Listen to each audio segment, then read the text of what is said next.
మహిళా కార్పొరేటర్ సుజాత నాయక్ పైన ఎమ్మెల్యే సుధీర్ రెడ్డి చేసిన అనుచిత వ్యాఖ్యలు నీతిమాలిన చర్య, ఆలస్యం చేయకుండా పోలీసులు వెంటనే అరెస్ట్ చేయాలని, చట్టపరంగా చర్యలు తీసుకోవాలని డిమాండ్ చేశారు.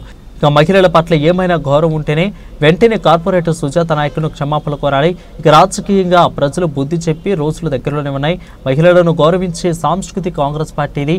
ఇక ఎమ్మెల్యే సుధీర్ రెడ్డి ఆటలు ఇక సాగు. కాంగ్రెస్ పార్టీ ప్రభుత్వం చేస్తున్న అభివృద్ధి నిధుల ద్వారానే అని సుధీర్ రెడ్డి గుర్తుంచుకోవాలి.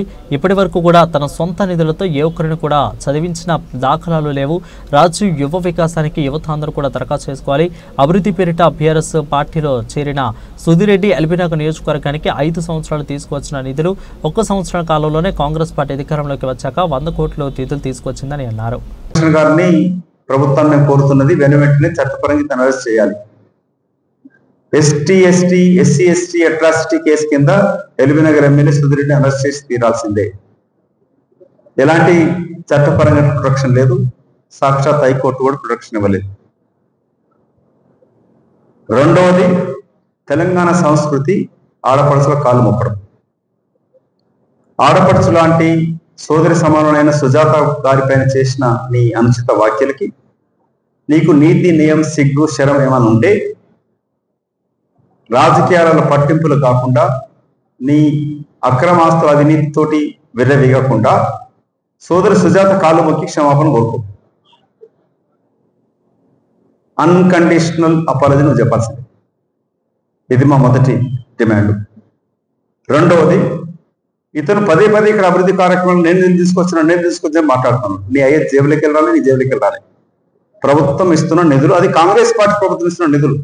నువ్వు 5 సంవత్సరాలు ఏమీ పీకలేది.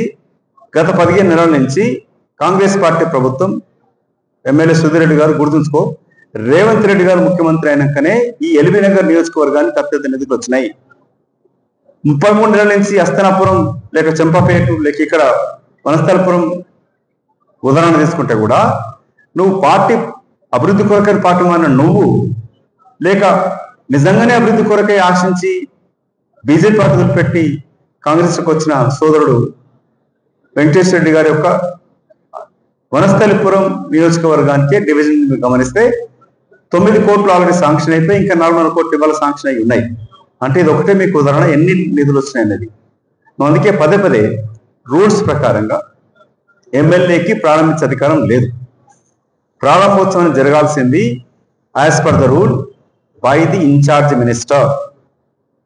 ఇన్ఛార్జ్ మినిస్టర్ అయిన శ్రీధర్ బాబు గారు రంగారెడ్డి ఇటు ఎల్బీనగర్ నియోజకవర్గం ఇన్ఛార్జ్ కాబట్టి ఏ జిల్లాకైనా కూడా ఎక్కడ ప్రారంభోత్సవ కార్యక్రమాలు కూడా ఇన్ఛార్జ్ మంత్రి చేయాల్సిందే.